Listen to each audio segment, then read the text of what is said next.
Johnny, what's going on with young men out there? Yeah, young men. A new survey on the state of American men issued this year aims to understand the realities men face today, including crisis, confusion, hope, and the pressure to be, quote, a real man. The nationwide survey from Equimundo, the Center for Masculinities and Social Justice, found that 44% of respondents report suicidal thoughts, and 48% said their online life is better than their day-to-day life.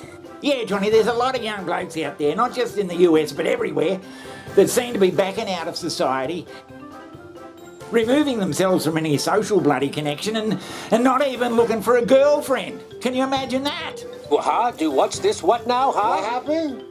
Turns out since 2019, the share of single men who say they're looking for dates or a relationship has declined from 61% to 50%. Yeah, right, yeah.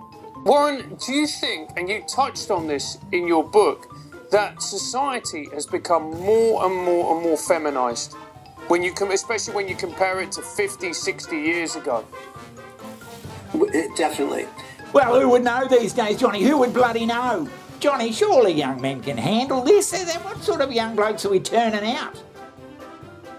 Well, yeah, I suppose it's not easy. Wind. You read books for 6 hours. Unwind for what? Can you imagine, like, talking to a 50-year-old guy that's been working on the docks in the 60s? He comes home and you're like, how was your day? Like, how are you feeling? He'd look at you and he'd go, what do you mean, how am I feeling? What do you mean, how am I feeling? I need to put food on the table. What do you mean? I got to get up in 8 hours.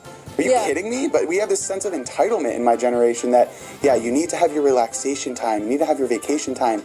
You need to have a little cookie at the end of your meal. You need a little sweetness. It's like, no. You have obligations. I mean, they've obviously hit a wall somehow. We're changing dynamics of the dating game, if you like. Right. Yes.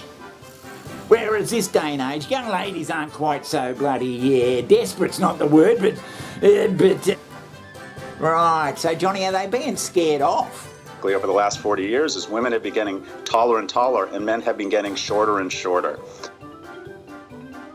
Right, yes.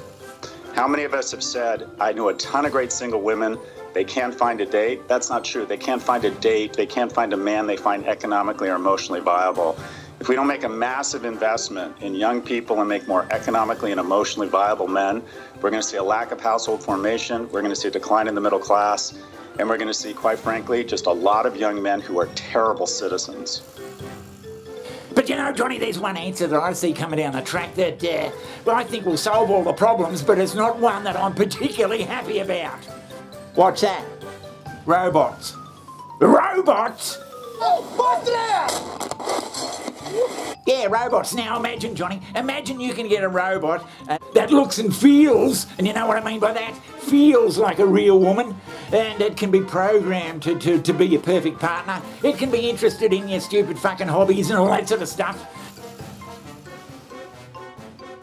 And never knocks back a bit of a chance for a bit of love making. Imagine if she's bloody looking like this. My name is Harmony. I was created by robotics. My main objective is to be a perfect companion. It's about to get crazy. Okay, it's about to get insane. Okay, ready?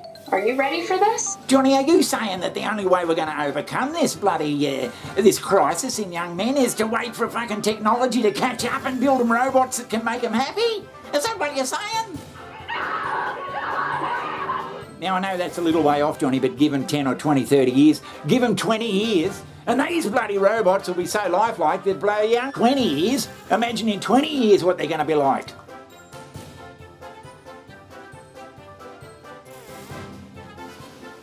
And then later that's created into the high quality like silicone face that you get. What's your favorite movie? My favorite movie is Prometheus. It runs on multiple neural networks and has applications for image recognition. It can process speech. Close your eyes. Wake up. Smile. No, it's as clear as the nose on your face, Johnny, as far as I'm concerned. We're going to have to wait for technology to come along and solve this bloody problem. Well, that's the stupidest damn thing I've ever heard you say.